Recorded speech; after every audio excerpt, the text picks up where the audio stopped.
Lo que comenzó como un proyecto personal hoy es un camino que recorremos juntos.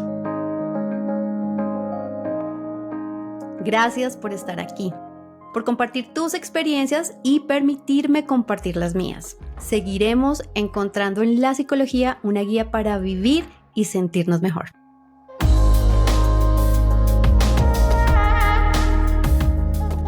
Soy Lorena Polanía, psicóloga, terapeuta individual y de pareja, y te doy la bienvenida a esta nueva etapa de Corazón, un podcast desde el corazón. Hola a todas y todos, bienvenidos a esta nueva temporada de Corazón, un podcast desde el corazón. Soy Lorena Polanía y les agradezco por regresar a este espacio después de una pausa larga pero necesaria. En esta temporada hablaremos de temas que seguramente tocarán sus vidas y con las que muchos se sentirán identificados. Para este primer episodio, escogimos un asunto que creo será de interés para todos y para todas. Así que alisten su té, el café o la aromática y acompáñenme a reflexionar, buscar respuestas y quizás también, creo yo, normalmente, a generar más preguntas sobre las problemáticas y escenarios que hacen parte de nuestro día a día. La pregunta que nos guía hoy va dirigida especialmente a papás y mamás, pero sin duda será de interés para todos y para todas. ¿Qué tipo de infancia queremos para nuestros hijos? En marzo, Netflix estrenó la miniserie británica Adolescencia, que en pocas semanas se convirtió en la más vista a nivel mundial. La producción retrata las consecuencias del apuñalamiento de un adolescente acusando a un chico de 13 años de su escuela. Más allá de la trama, la serie revela los efectos de los mundos digitales donde interactúan nuestros hijos y nuestras hijas y el desconocimiento de nosotros los adultos frente a esos escenarios. Les confieso que dudé verla. Me daba miedo encontrar espejos de mis propias preocupaciones como mamá. Al final la terminé viendo. Y bueno, la vi en familia. Fue una experiencia valiosa. Nos permitió hablar sobre los personajes, las dinámicas que se veían en la serie y los riesgos reales que enfrentan nuestros hijos. A veces preferimos evadir esas realidades, pero enfrentarlas es necesario. It's a call to action by the manosphere. De fondo, quedan varias preguntas en mi cabeza. ¿Qué generan estos comportamientos? ¿En qué momento nuestros hijos caen en dinámicas de adoctrinamiento, desinformación o validación de conductas dañinas? ¡Ay! ¿Cómo la tecnología afecta tanto a nuestros hijos como a nuestras hijas? ¡Look at me now! Buscando respuestas llegué a John Haidt, psicólogo y autor de La Generación Ansiosa, quien en una entrevista con la BBC advierte sobre la falsa confianza de los padres al pensar que sus hijos están seguros frente a un computador. En realidad, dice, cuando la infancia pasa a ser propiedad de empresas que usan el algoritmo para mantenerlos enganchados, las cosas se ponen mucho más oscuras. Haidt reflexiona sobre nuestra relación con Internet y la hiperconexión que hemos generado. Una interacción que comenzó en los 90 bajo una premisa bastante optimista, se mantuvo en la década de los 2000, pero que hoy se cuestiona seriamente. Es literalmente una trituradora para nuestro cerebro. Afirma al reflexionar el impacto de los smartphones en el desarrollo infantil. Su reflexión conecta con medidas que ya toman varios países. Restringir el uso de smartphone en las aulas para proteger el desarrollo cerebral en etapas críticas como la pubertad. En Colombia, los datos son inquietantes. Según la Comisión de Regulación de Comunicaciones, el celular es el dispositivo más usado para nuestros niños y nuestras niñas y adolescentes, con un promedio de 7.2 horas los fines de semana y hasta 8.9 entre semana.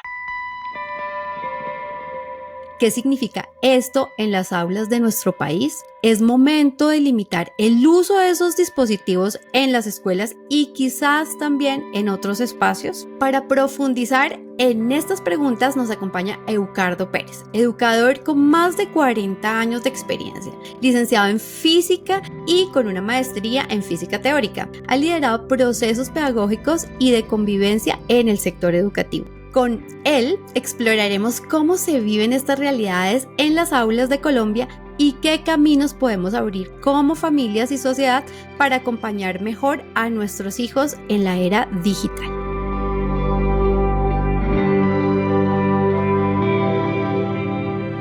Bueno, es bien emocionante retomar este espacio y además muy emocionante hacerlo con el señor Eucardo Pérez, que sin lugar a dudas es una persona que admiro mucho y que, pues bueno, es educador, como ya lo decía en la introducción, para muchos, pero también para mí.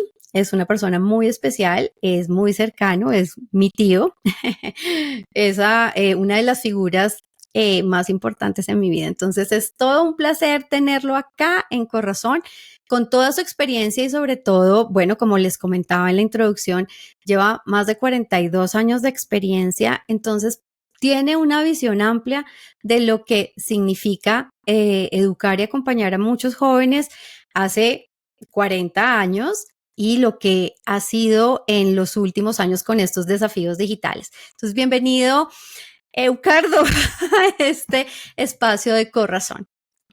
Mi querida Lorenita, escuchándote, no dejo de admirar este recorrido que has tenido. Yo que te he visto crecer desde tus tiernos años. Eres lo más cercano que la vida me ha regalado como hija y ves que te interesas en poder compartir estas ideas en un espacio como este, un podcast que se está volviendo, oye, muy conocido a nivel internacional. Entonces, de verdad te agradezco y creo que este será un espacio como los que muchos, pues los que hemos tenido tan seguidos, ¿no? Donde reflexionamos sobre la crianza, la educación, la vida, la sociedad, la política, porque tengo que reconocer que contigo es muy fácil compartir por tu misma disposición de escucha que tienes.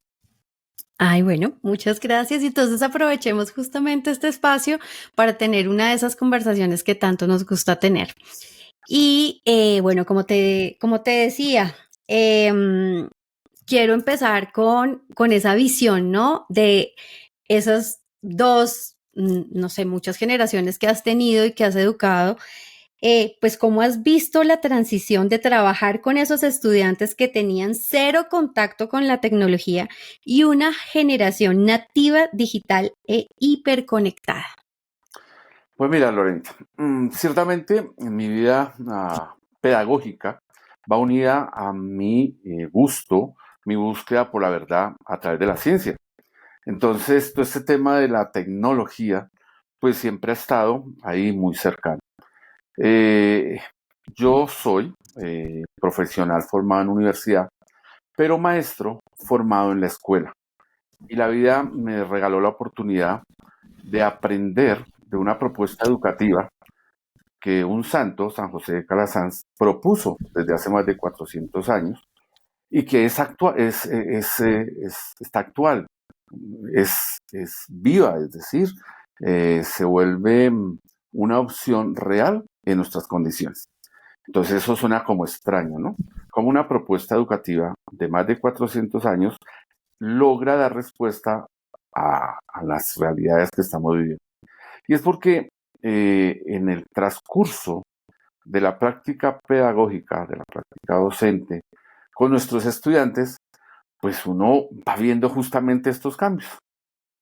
Y la gran responsabilidad de la escuela es poder leer esos signos de los tiempos e ir adaptando e ir entendiendo. Porque finalmente no importa si son análogos, si son digitales, si son hiperconectados. Estamos hablando de la vida de un niño, de una niña, que finalmente en la escuela va a aprender lo fundamental para su vida. Después va a aprender lo importante. Y es ahí donde nosotros los maestros, pues tenemos esa responsabilidad de ir adaptando y entendiendo. Así pues sí, como tú dices, muchas generaciones, de hecho esta semana voy a tener un encuentro con unos exalumnos que tienen casi 60 años. Bueno, porque tenía casi la misma edad cuando yo entré a trabajar. Bueno, puedes hacer las Claro. cuentas. Y, y son jóvenes que crecieron sin tecnologías, de ni siquiera calculadora, ni siquiera internet, y ahora son grandes profesionales.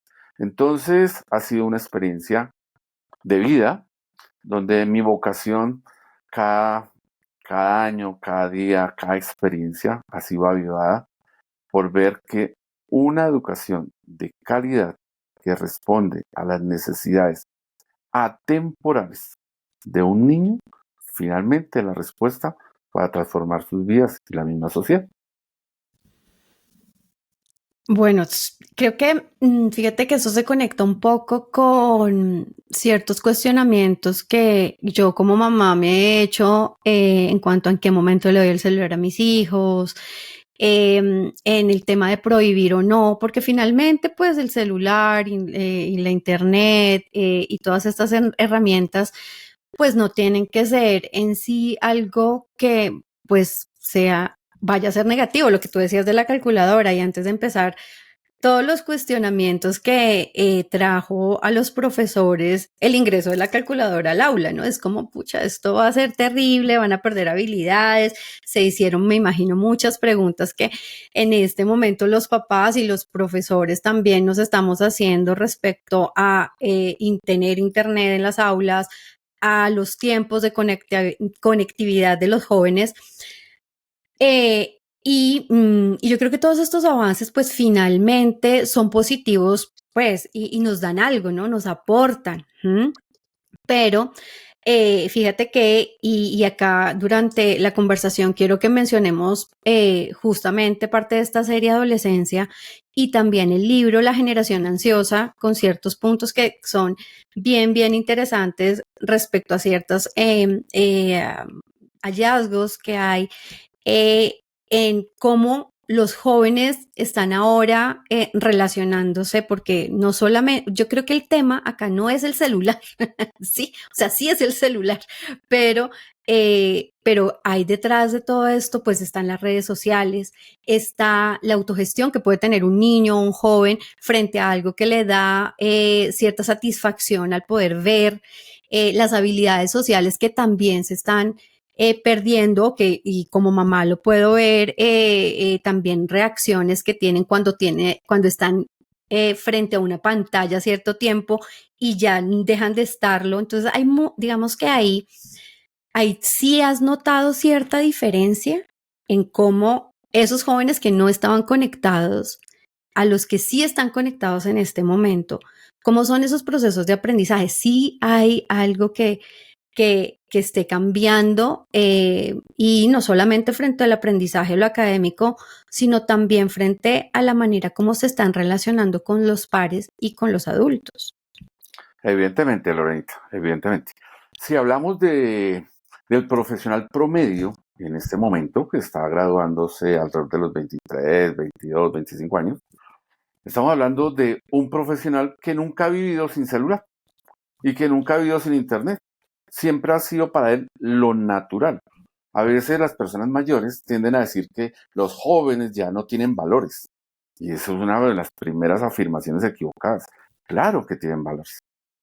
Tienen otra forma de relacionarse, pero como en todos los cambios, no siempre llegamos a acuerdos.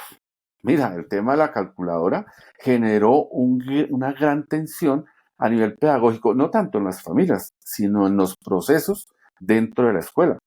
Profesores que se negaban, pero de manera radical, a usarla, porque es que eso iba a quitar habilidades que se tenían. Pero eso no es de ahora, Lorena. Si hablamos cuando se inició la imprenta, imprimir los libros generó la preocupación de que entonces ahora mucho conocimiento se iba a perder, porque entonces los que lo sabían no lo imprimían, en fin, había todo un debate. Cuando llegó los buscadores de información en Internet, también fue un gran problema. Y entonces ¿Qué es lo que están entregando los estudiantes en las tareas? Lo que encuentran en el computador, lo que encuentran en Google, pues empiezan Y ahora con la inteligencia artificial, ¿no? No, es que esa es la que me gustaría que la dejáramos de últimas.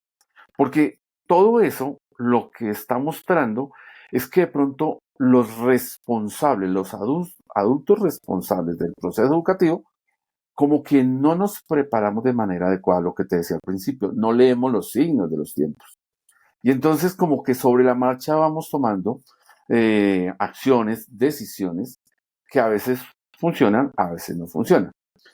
Creo que finalmente detrás de todo esto hay un cierto grado de temor.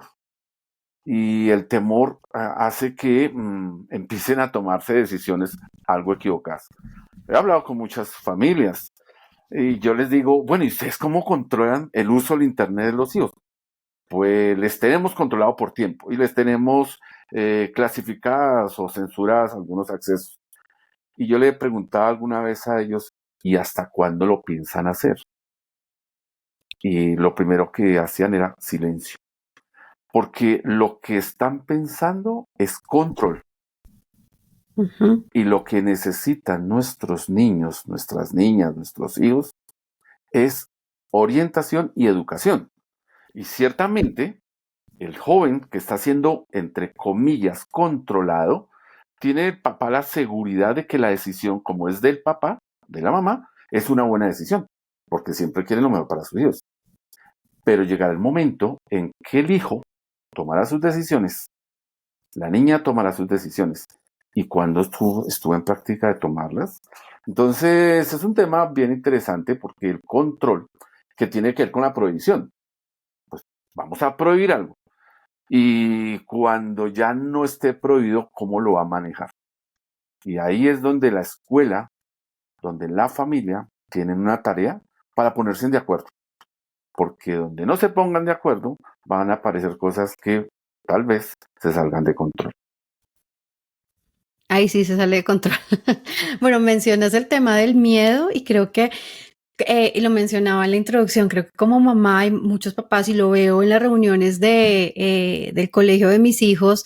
Entonces, cuando dicen, no, es que si pasa algo en el colegio, entonces mejor que lleven el celular para que no se tengan, para que nos avisen.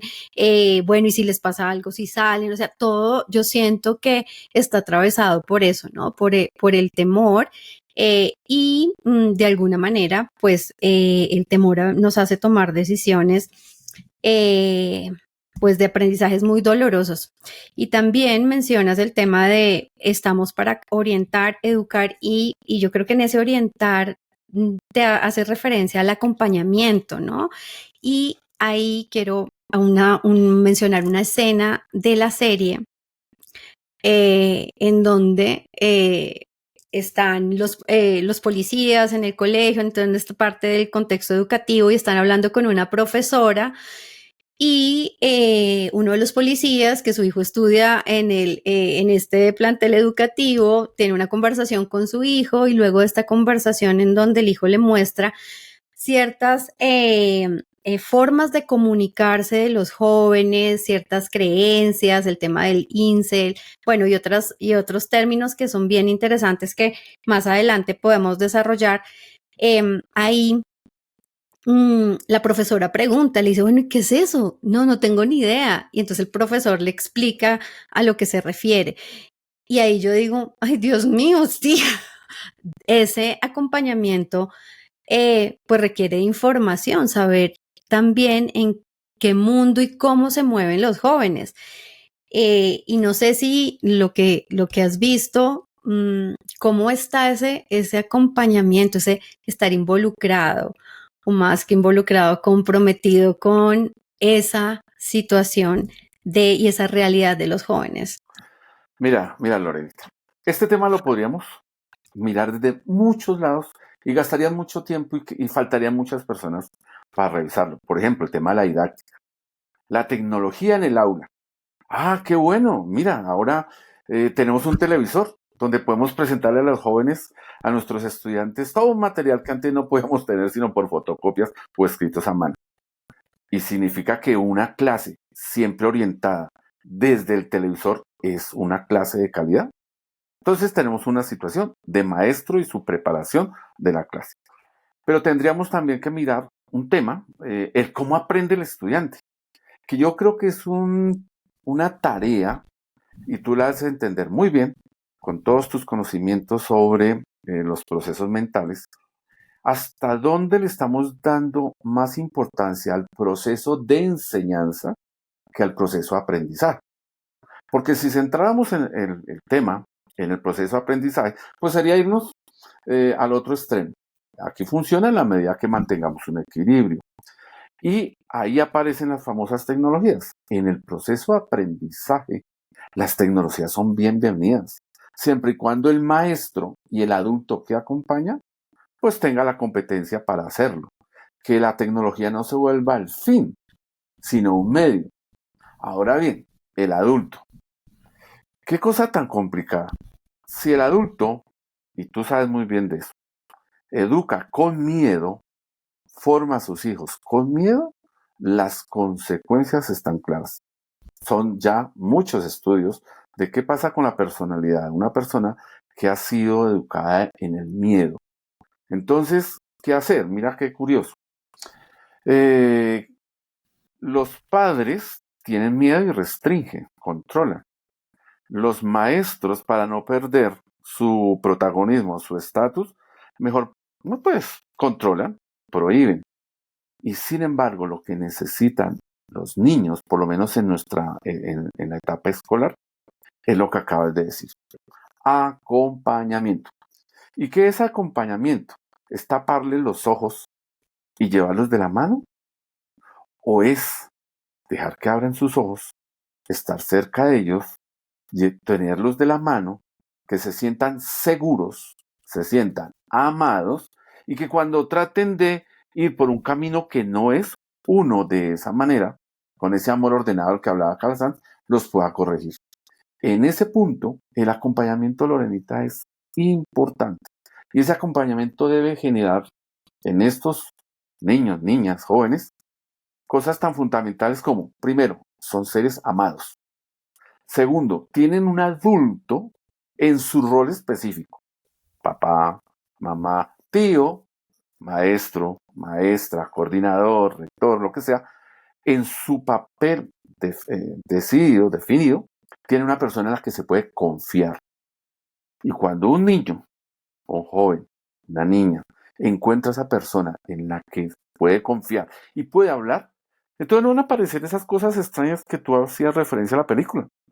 Y lamentablemente, nosotros, los maestros, caemos en ese error. ¿Y cuál es el error? Que estamos tan alejados de ellos que no entendemos sus dinámicas. Entonces ellos tienen todos unos códigos de comunicación que para nosotros, ¿qué? Que cuando ponen así, que cuando ponen un color, ellos están entendiendo una cosa de la que nosotros no tenemos ni idea. Y eso lo que está haciendo es que simplemente no somos los adultos responsables que acompañan. Palabra importante, Lorena.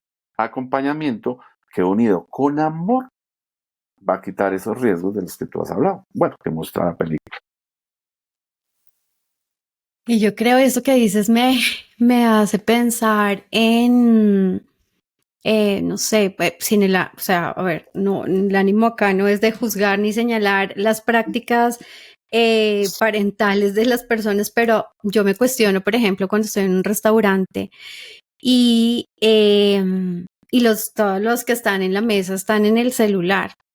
Y a veces veo, por ejemplo, a familias que tienen niños menores de 3 años y le ponen un iPad o el celular con videos para que estén distraídos y no generen incomodidad, porque bueno, a veces yo recuerdo cuando mis hijos estaban en esa edad de 1.5 años, 2 años, que estaban caminando y se iban alrededor de las mesas y prácticamente pues uno era ahí detrás, no comía caliente, primero mi esposo, luego yo, bueno, entonces eso era como todo muy incómodo, muy incómodo. Entonces yo siento que sí, es una problemática para los jóvenes, a lo que están expuestos frente al uso del celular y a lo que puede representar el celular en el aula y en el aprendizaje.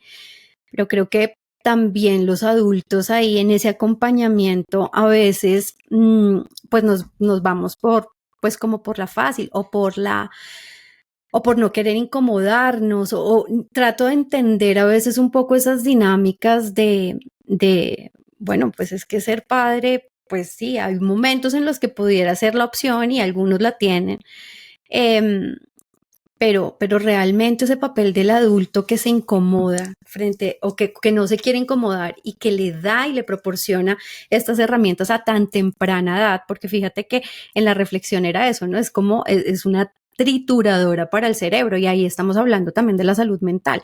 ¿Qué pasa, por ejemplo, en las instituciones acá en Colombia y bueno, en el mundo en temas de depresión, de ansiedad, de déficit atencional? ¿Qué sucede y cómo ves tú que eso pueda estar generando un impacto? Pues mira, tú lo has dicho. Esto no es una situación de tecnología. Esto no es una situación de qué uso o no uso, cuándo lo uso. Esto es una situación de definir cuáles son los roles de las personas en su vida. Si en su vida es importante la relación con el otro, pues hay que ponerlo en contacto con el otro. Y el otro puede ser su padre, su grupo familiar o su grupo en el aula.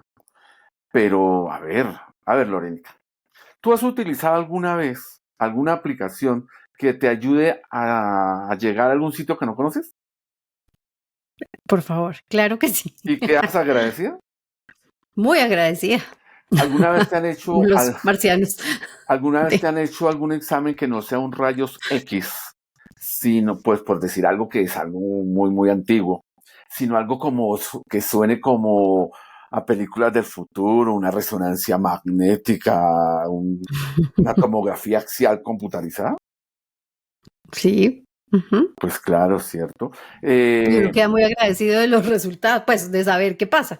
Mm. y todo este medio tecnológico que tienes para compartir tus experiencias y tus conocimientos con todos los que te siguen, ¿tú ves que es algo provechoso?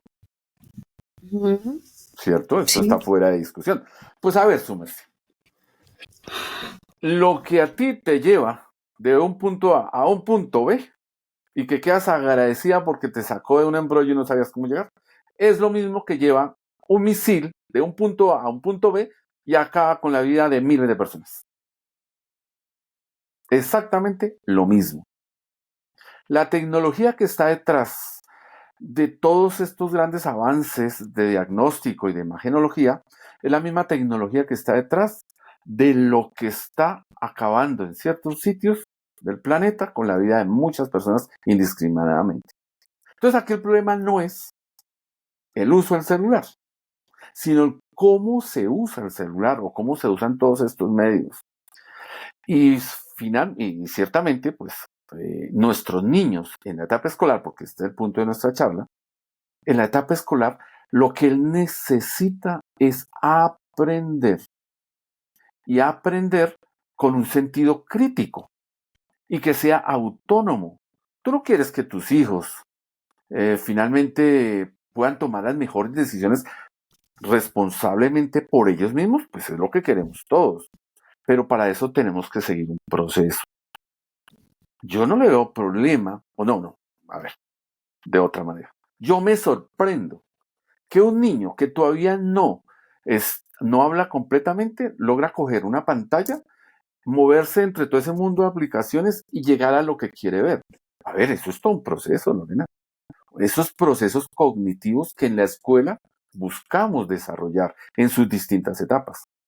Ahora bien, yo no le puedo explicar a un niño de 10 años todo el tema de riesgo que hay cuando entra en contacto a través de redes, por ejemplo. Pero sí es necesario que el niño vaya creciendo en su propio reconocimiento del valor que tiene, de su sentido crítico de lo que ve y usa, porque finalmente, si no hacemos eso, lo que vamos a tener es un adulto que no reflexiona y termina siendo lo que otros decían. Entonces, cuando el papá, en medio de el ejemplo que tú colocas en una reunión familiar, para calmar al estudiante, al niño, y hablo de estudiante porque también lo buscan los profesores, bueno, démosles un tiempito para que se distraigan. Si necesitan eso y pierden el control o pierden su papel de lo que le corresponde en ese estado de relaciones, familia, escuela, pues el niño, ¿qué tiene que hacer?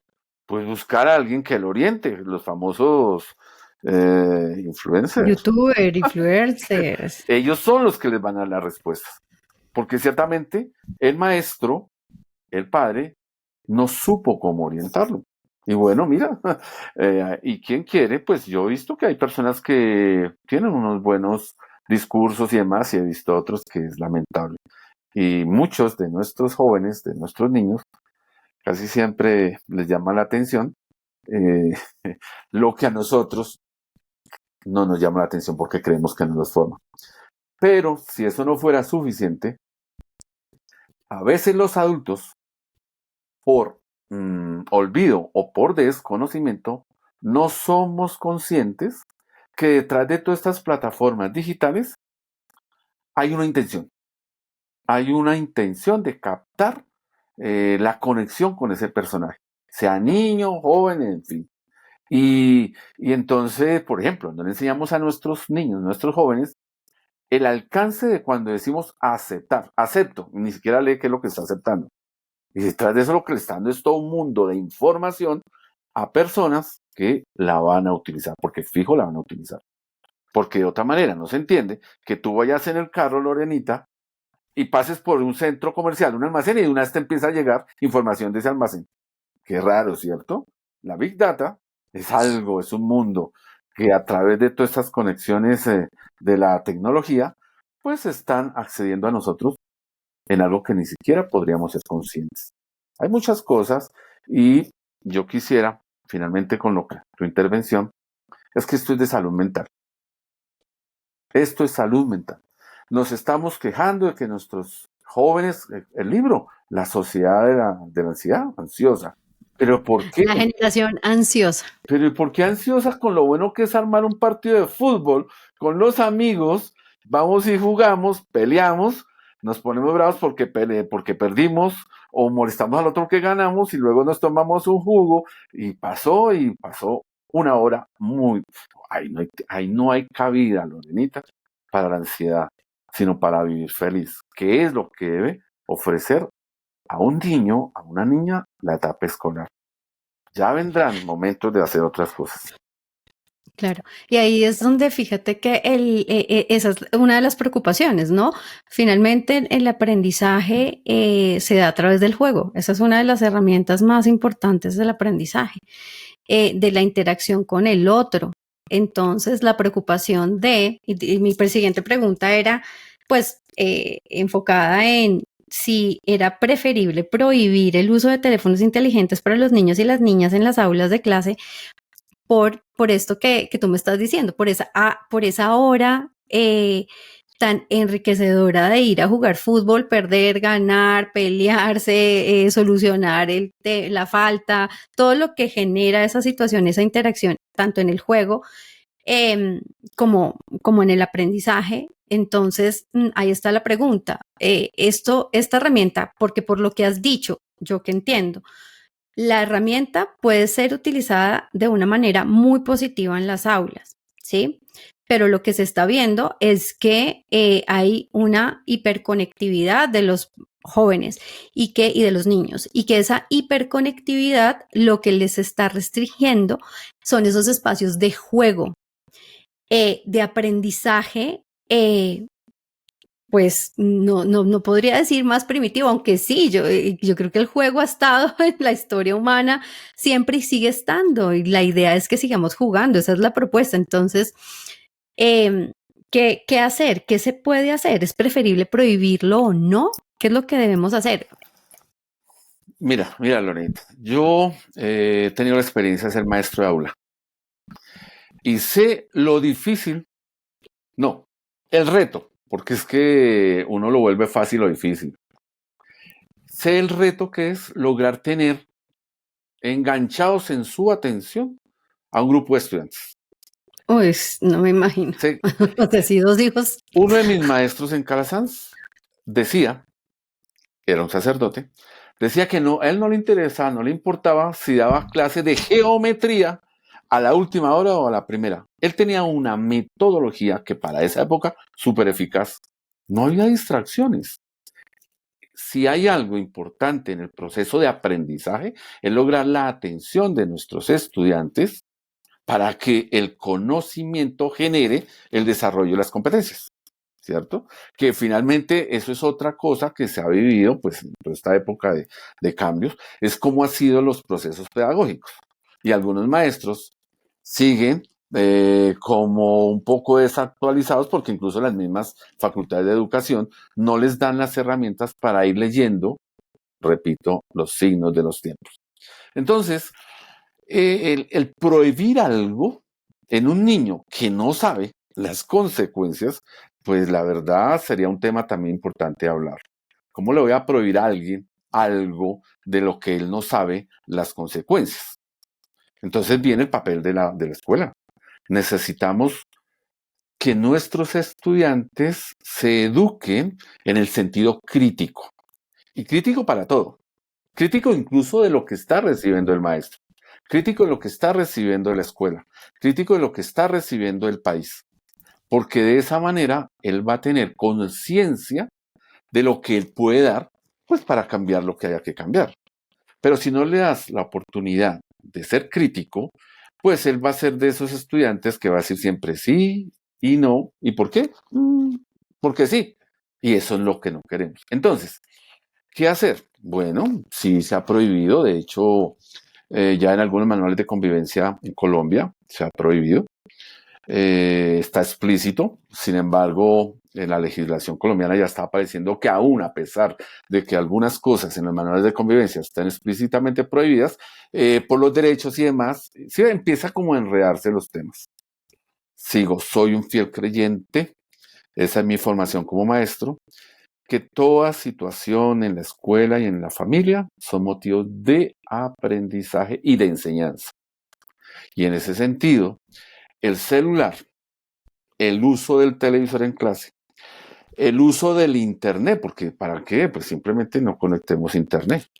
Eh, eso no, la solución no sería simplemente prohibir, sino orientar el uso pues de lo que se está prohibiendo. Ahora bien, cada etapa de desarrollo, y tú lo sabes muy bien, tiene un proceso diferente de enseñanza y de aprendizaje. Si tú vas y le dices al niño de 5 años, guarda ese celular, pues simplemente lo guarda, no le hace falta. Pero si tú vas y le dices a un joven de 18 años, guarda el celular, él va a decir, ¿y cómo por qué? Si eso es lo que yo necesito, ¿para qué? Entonces, eso un punto.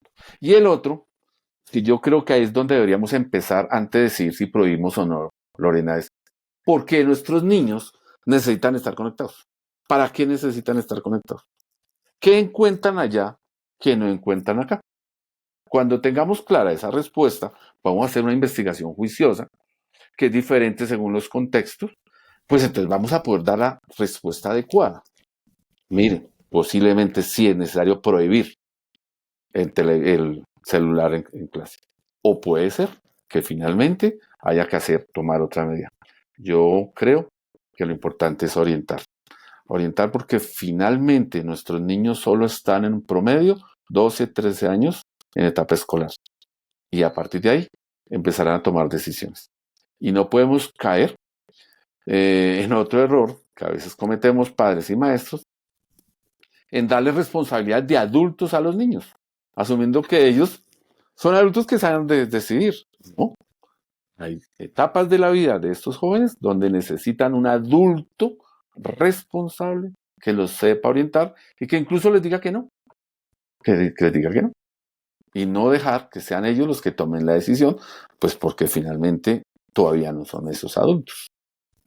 Y bueno, y en esa línea, pues la corteza prefrontal, que es la que nos permite la regulación del comportamiento, está súper comprobadísimo que se termina de desarrollar a los 25 años. Yo a Imagínate, esa edad me casé. imagínate entonces todo el tiempo que necesitas ser acompañado, Un orientado. montón. Mm. Entonces ahí eso, y creo que es lo que dices, ¿no? Incluso a veces decir no es muy importante. No, no también es una respuesta, es algo que, que tú me has enseñado en la vida. Entonces sí, creo que eso es fundamental. Y bueno, para terminar, quería mencionarte una frase de Erik Erikson que decía que la tarea esencial de la adolescencia es responder a la pregunta ¿quién soy yo? ¿Mm? Y hoy pues en esa búsqueda pasa inevitablemente por el celular en la mano. Y ahí pues es donde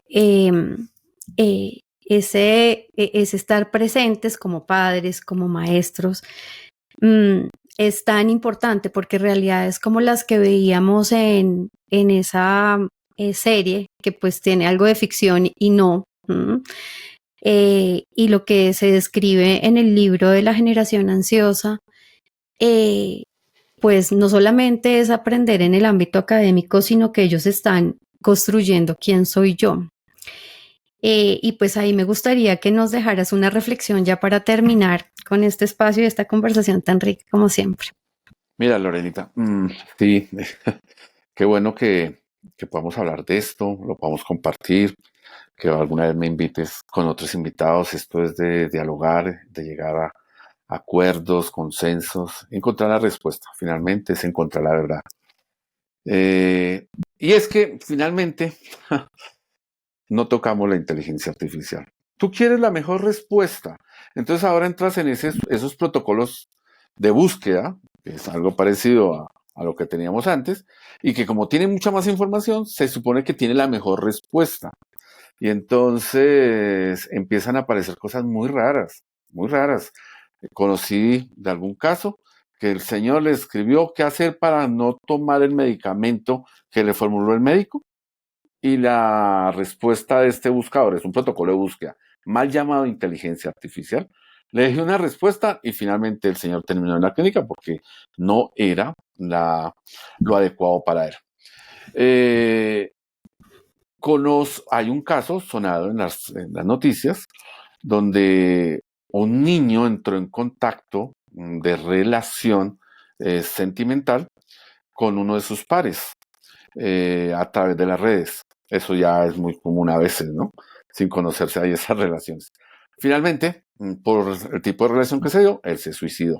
Resultó que el supuesto par era un avatar de inteligencia artificial. Eh, Lorenita, ¿quién soy yo? Una de las grandes preguntas. Yo te la complementaría. ¿Y para qué estoy aquí? Muchos le han preguntado a la inteligencia artificial. Yo creo que esa respuesta no está en las tecnologías.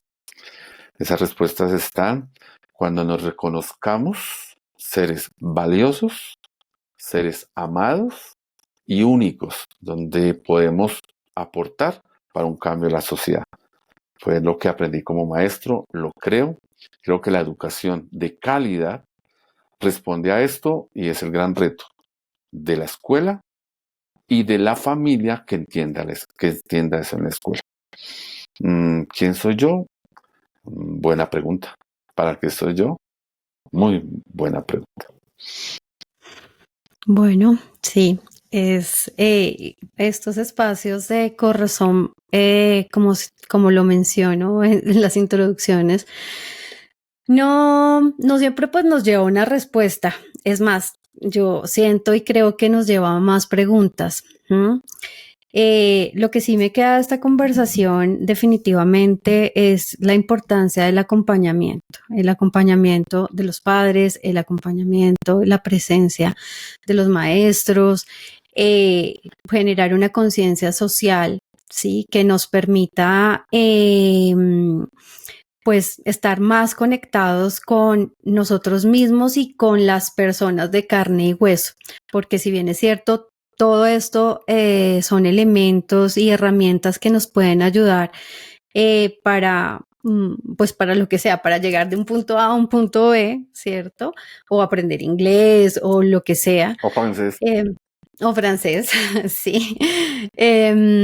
Más allá de eso es cómo hacernos la pregunta de cómo estamos presentes, cómo es un verdadero acompañamiento, cómo estamos involucrados y comprometidos con nosotros mismos y con los jóvenes frente a algo que ya está mostrando señales de que genera cierta adicción o que genera cierto placer, y bueno, a las personas nos gusta el placer.